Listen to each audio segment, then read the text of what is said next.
Mrs. Somya Nand is the co-founder of Gubachi, a Bangalore-based organization that works with children who are often left out of mainstream education, especially those from migrant families. She studied mathematics at Delhi University, worked in government manufacturing consulting, and then made a big shift into teaching. That journey eventually took her to Azim Premji University for a master's in education. There she found a community of peers who shared her concerns about inequality in education, and together in 2015, they started Gubichi. Today, she leads operations and also oversees the school learning program in Kodathi, where her work bridges the worlds of government schooling, community trust, and grassroots education.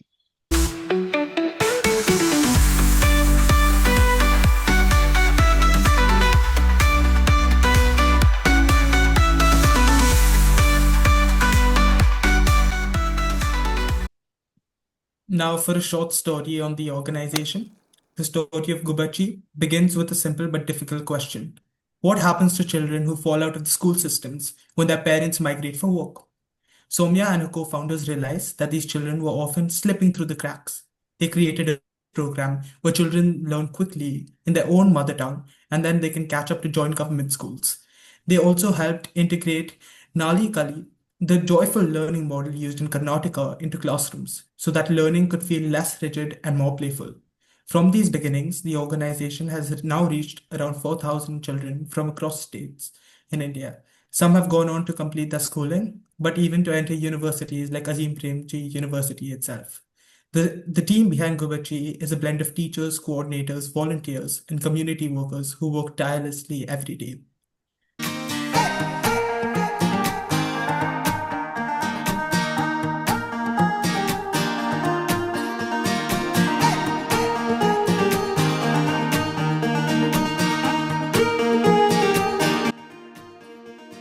Now Raj will lead with the questions. Right, ma'am. So, firstly, what made you leave a career in consulting to pursue education full time? So how things happen, right? And so one of the things that happened was that we were to, as a family, experience great public education system in Switzerland. And that got me as just an observer. My children were not going there, but as an observer, I thought there was a huge potential there. And when we came back to India, that thought stayed with me. Incidentally, I was reading a series of article by one gentleman who was the VC of APU at that time, Mr. Anurag Behar. And with the Anurag's articles in Mint, I got more and more curious as to what would it mean to work in the education system and to understand. So I'm talking about the public education system, which is government run. And that's what got me curious. And then I said, okay, let me spend some time first, understand what's happening, and then worry about what I'm going to do about it. So yeah, that's how. Then I never went back to consulting and garment manufacturing. Yeah, so that's how things happened. That's great. Now my next question is something along the name. So we are called Gubachi Learning Community. Gubis is a short Gubachi. form or a slang for sparrows in Kannada. And when we were naming the organization, we were wondering what is it that represents the spirit of our children and the reality of our migrant families. And we realized that sparrows say it all. People don't seem to miss them at all. They are a very important part of the ecosystem. And they are the quite unrecognized, species which do a lot for us as human beings. And so that's how. And they are joyful to look at. That's great because you answered the next question, which was how did you come up with the name of the organization and what does it mean? And I feel you answered that perfectly. Thank you so much. The academic challenge that the children faces, for every one day that the child misses school, the child goes back 3 days of learning. And that's not just for migrant children, that's for the nature of learning and development psychology. And but as the number of the gaps increase, the regression becomes even more exponential. So migration does that because the families are migrating for livelihood, and they're migrating for a a roof Yeah. over their head and all of that. So that's what they secure that first. By the time they realize that the child is out of school, it's already 6 months since the child would have ever seen a school before. So so then regressed learning, picking up regressed learning becomes a huge challenge uh, academically, in an so to say education setting. Obviously, a child even without going to school is learning. All of us do it all the time. It's got nothing to do with children, but this was if you're talking about education and formal education, then that's what happens to the child. Yeah. Great. Thank you so much for that answer. And now another question, a bit along those lines is there anything that you feel that during your schooling and when you at your time at Azim Premji University, certain skills or subjects that helped you the most in setting up this organization and interacting with these kids? And something that you'd encourage all students who might be watching this podcast to like learn during their school time. That's very, very reflective question. After having done schooling and bachelor's and one master's, and then a gap of working and then doing another master's, I thought what made a lot of difference to learning was the real life experiences. For example, we had as part of one of our field work that we had done at Azim Premji University. I landed up at Raipur, and there's an area called Dhamtari there. And for me, what was most insightful, or we've always talked about the government system being defunct and all of that, and I saw this beautiful little island which was in the dam area. It's where the water is stored, and in between there was this island where the residents of the island had refused to leave when the dam was built. And for all of 7 children, there was this school teacher, a government school teacher, who used to take a boat every day and come and teach these 7 children. And they were variously from grades. I remember there was no grade 1, so between grade 2 and grade 7. And so it just kind of turned my reality and my perception of reality. Actually, nothing like travel, over so many years, nothing has opened my mind more than travel. Nothing has contributed more than various conversations of meeting with not just the people that we work with and for, but of course, all the various interactions that we have. So those have been fantastic.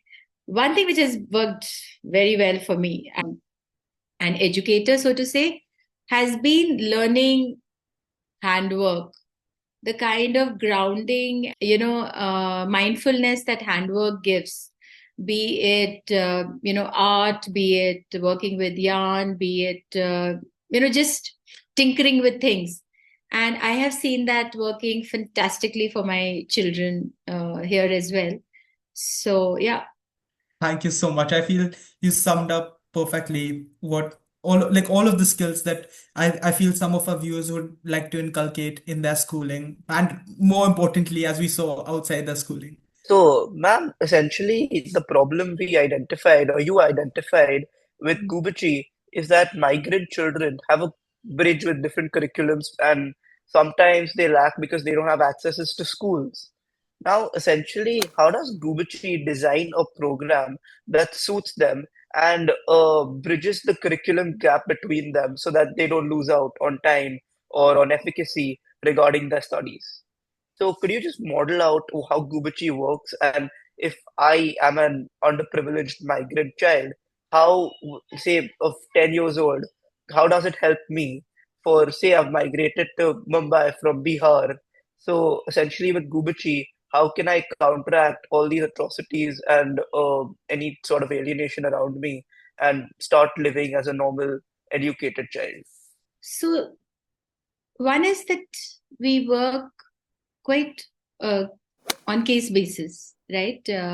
Every child is unique in that sense, and the contexts are unique.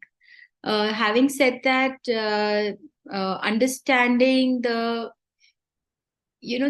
context of the child within a certain boundaries and parameters is very helpful. While we would want to, with 1,500 odd children that we work with, we would like to have very unique programs for every one of them, but it's practically not happening. So for us, the first point that we step in is that how can we get the child to access schooling? So that means there could be missing documentation like uh, birth certificates might not be there, the Aadhaar might not be there, the transfer certificate if the child was schooled earlier is not there. How do we enable documentation for the family? The parents' Aadhaar might not be there. So from enabling documentation, assisting them to get their documents sorted, then actually having conversations with head mistresses, masters of various government schools to make a case for why this child needs to be admitted and can be admitted, and assist this family get admission. So that is important because we need to secure documentation of the child. That Gubachi not schooled, is not associated to a school. The child has to be in a government school, enrolled there, or through National Institute of Open Schooling, one of those methods by which the child has some document. Should Gubachi not be there, then the child shouldn't be at sea. And starting from there, identifying, doing baseline assessments to understand what is the learning level of the child. Then ensuring the child is either in an age appropriate class with the learning level that is required, or we actually run bridge programs where the child could be with us for, say, a year, 2 years, and the child gets bridged into the schools, or the child might be with us for long term, where we do, using the National Institute of Open Schooling, get the child 10th grade certified through education. Of course, all of this might require lots of sports and dance and music and field trips and exposure visits, all of that to get the child. Very recently, we had a child, say 2-3 years back, where the child needed eye operations because the child couldn't function in the classroom. Or there's a flutter in the heart, the child needs a heart operation, or there could be a special needs child who needs an access to a special school. So yeah, all of those also happen. Thank you, ma'am, for your Thank insightful you. answer. I was just curious, Vyom, I'll just ask a follow-up to ensure Sure. connectivity. So if a child, say, is dealing with these problems, how are they supposed to reach out to you? How does Gubachi find these children? So do you all have a process? How does it work? Yeah. So a part of our team is the education team, and a part of our team is community team.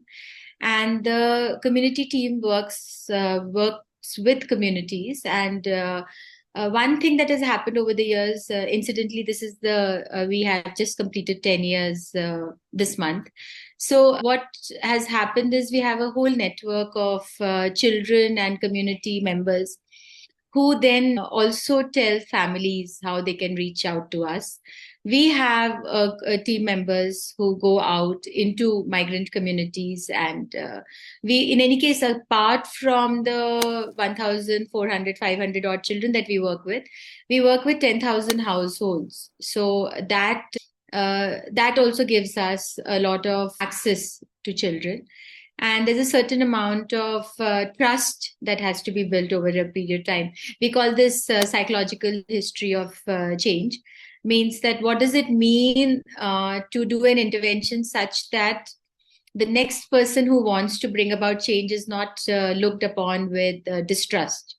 So that's something which we are very careful about. We'd rather not do anything, but if we do something that we ensure that the people feel respected and trusted. Yeah. That's great. Thank you so much. I think you've done an amazing job in wrapping up all of these complex answers into few lines, which I feel is an incredible skill. I'm just going to ask you one question that I feel all of our viewers would love to know, which is what does a typical day at Gubichi look like, especially for you, someone who's handling all of the operations and overviewing these different aspects and seeing how they coordinate with each other. Could you just give us a bit of an insight?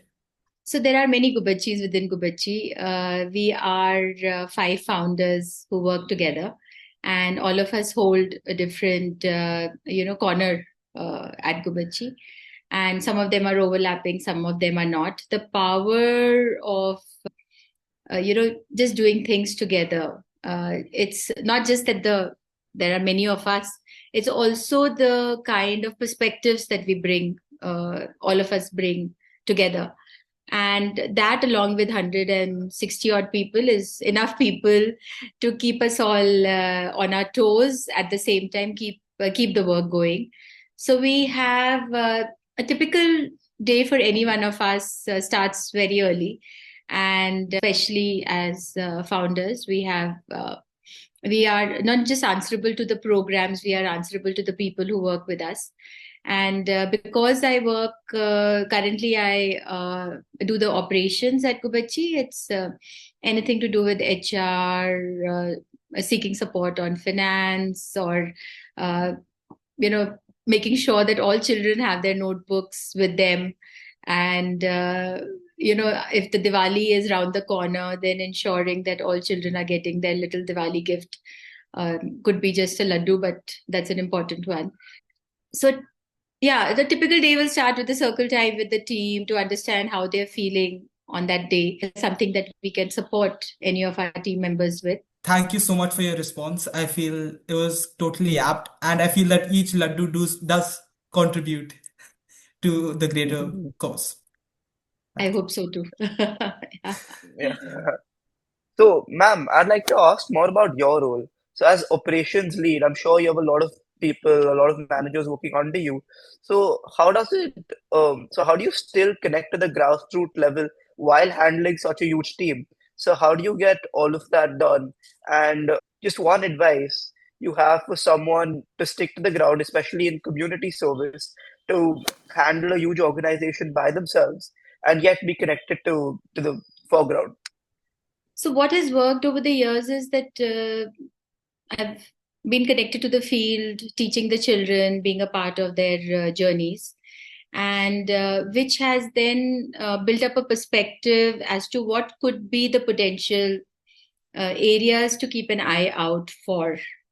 Along with that, there is no week which goes without being on the field and being with the team members. And definitely with my privileged situation and upbringing and all of that, assuming that I know what could be the best thing to do would be very foolhardy. So the best insights come from the team members who are working very closely on the field. So how almost on a daily basis, connecting back, checking, asking, and just showing up with curiosity, and not with judgment as to what could be ways to respond. That's worked very well. Yeah. So, ma'am, looking at the current state of the economy, the current status of migrants, what do you think are the biggest challenges for these children and migrants in general in 2025? I think there are some macro challenges which has to do with where is livelihood for people, right? So that is one macro challenge. And who's building their skills, and what are the formal sources of formal engagement, employment that migrants have. Most migrants migrate because of distress. So either that's climate distress, mostly it starts from climate distress, because of which there are a whole lot of things which have happened, financial and all of that. And the challenges from, you know, healthy spaces to live, even safe spaces. So there's a whole lot of abuse of all nature for the children, for the family, for the women. There is lack of sanitation, lack of water, all of that. So, yeah, not easy to be a migrant of the underprivileged variety. Yeah. I feel that's a great answer. And now we have looked at these macro cracks in the system and in the structure. And now to get down to the micro challenges, I want to ask you, what are some earlier failures or surprises that shaped the way Gubati works today? Very early on, we landed into the field with which we thought was a thought through curriculum and pathway and all of that for children. And we soon realized, just a couple of months into our interventions, that all of that needed to go out. And we needed to start afresh because this context needed some other way of thinking.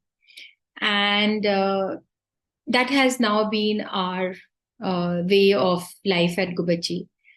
We are happy to get back to the blank slate and say, okay, what is it that will what is the kind of program design that will respond to the need of the people we are working for?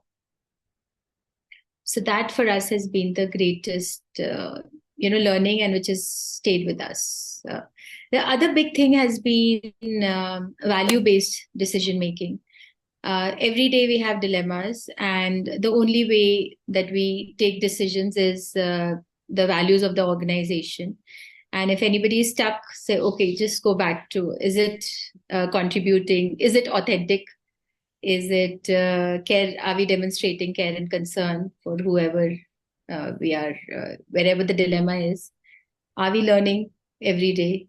Are we sharing what we are learning? So if any of the four of these values is a tick mark or it's a cross, then we know that we need to get back to the drawing board. So that helps. That's been a big one for us. Yeah. Thank you so much, ma'am. Ma'am, so Vyom asked you about failures. I would like to ask you about successes. I believe in society, we all chase validation. So, material success probably validates someone, academic prowess probably validates us. And I'm sorry, but if you could answer this personally, what validates you? What makes you go out and do the same thing again and again and again? And since this is non-profit, you don't have any materialistic gain too. So what is your motivation? That's a good one. Yeah, that's a question I would like to ask myself every day, and I probably do.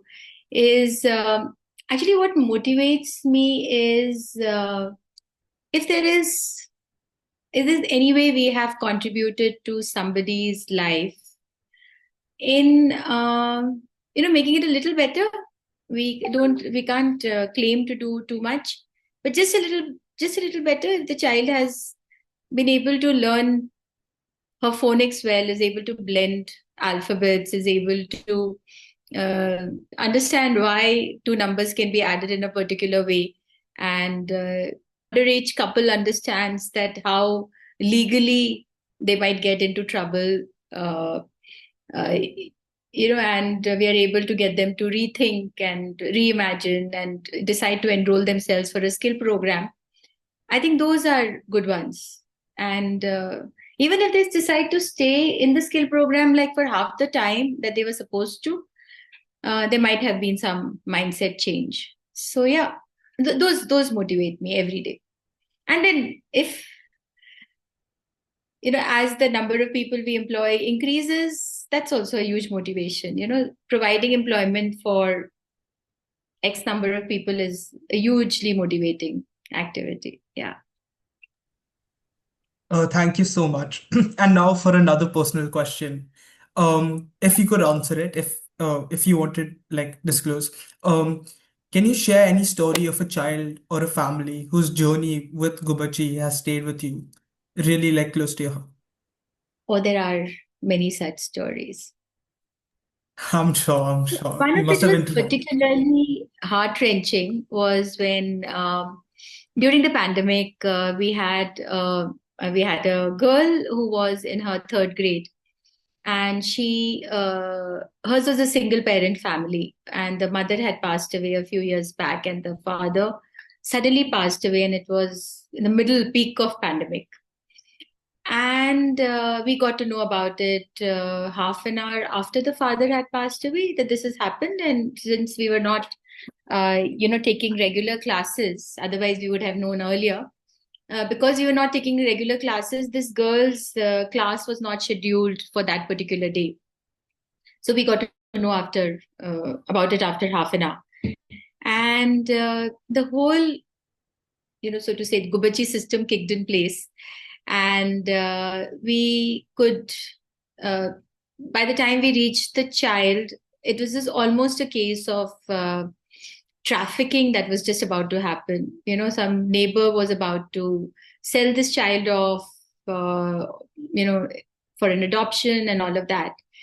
And we got in touch with another organization who we had been associated with, which is a care home for girls. And we understood the legalities around it. We got the child into a safe space. Within 3-4 hours, we had uh, got the child safe, and she was in the care home. In the next 24 hours, it was a weekend. So we couldn't do it the next day. We had to get in touch with the magistrate and all of that. And now that we speak to the child, she's in her 10th grade and doing beautifully, is in an English medium school. Uh, we meet her, say, once or twice in a year, but it's totally heartwarming that, so many people contributed to this girl's safety and progress. We were quite rich by that experience. Yeah. That's so great to hear. And I mean, this truly highlights that Gubachi is not just about the education, but you'll almost manage to get involved with the personal life of each and every student who comes to your organization and totally enhances it. Thank you so much for sharing that experience. I'm sure it's something that's going to be carried by all of our viewers, hopefully. Thank you, ma'am. So, continuing with Vyom's question, so this is one child, and I'm sure y'all have already helped a lot of children and will continue to do so. So, in the next 5 years, what are the objectives y'all primarily want to achieve? So, we believe in holistic interventions. We believe that advocates of keeping functioning, at least helping families remain functional. So, what we want to work towards is we have a few gaps in our programs. In migrant communities, we want to have creches so that young children below the 1,000 days are not malnourished, are taken care of, are safe, are stimulated cognitively, and women get a chance to work, and so the family welfare improves, the life, the earnings of the family increases and improves. And we know from experience that women working as domestic workers have a far more stability than men doing contract work. So that is, or gig work for that matter. So that's something that we want to focus on is creches. We want to look at many community learning centers where we can be in migrant communities and respond to bridging the children's education and learning. And the other thing that we want to work on is youth skilling programs for youth. Raj, I feel you can go ahead and ask. I feel what will be one of the last questions of the podcast, which is something, Yes. again, that all of our viewers would love to know, and one of the most meaningful question, I think, for most of our viewers. Yeah, ma'am. So, ma'am, what advice would you give to someone who feels who wants to enter social service but doesn't know where to begin? Since you again started off with something else into consultancy and then made a major shift into social service, someone in say an urban environment, someone a normal person like you and I who wants to do something for the community, where should we start? Start small. by volunteering your time, your effort. That is one way to do it. Another way to do it, in my experience, deep diving and having very specific domain skill or knowledge. Because the social sector has very complex problems, and these complex problems don't have easy solutions. As we say, making a rocket is a difficult problem. Solving a social problem is a complex problem. It needs various ways of thinking. It's a good idea to first invest in a knowledge base or a skill which gives you depth and also width, and then see what particular part of social sector does fascinate you or you would like to contribute to, and then work towards it bit by bit, with adequate and with a lot of humility, I guess, and with a lot of curiosity. And I think that should hopefully help somebody. Usually spaces to start off with is your house help, your neighborhood. Thank you once again for such an open and inspiring conversation. Listening to your journey from math to consulting and then into the hearts of education reminds us that courage and conviction can truly reshape lives. The story of Gubachi is not just about bridging gaps in learning, but about restoring dignity, possibility, and joy to children and families who are often overlooked. So thank you so much, ma'am. Thank you for having me And, over. Thanks. and ma'am, we would really like to thank you for giving us some of your precious time. Thank you so much. Thank you. Thank you so Thank much, you. ma'am.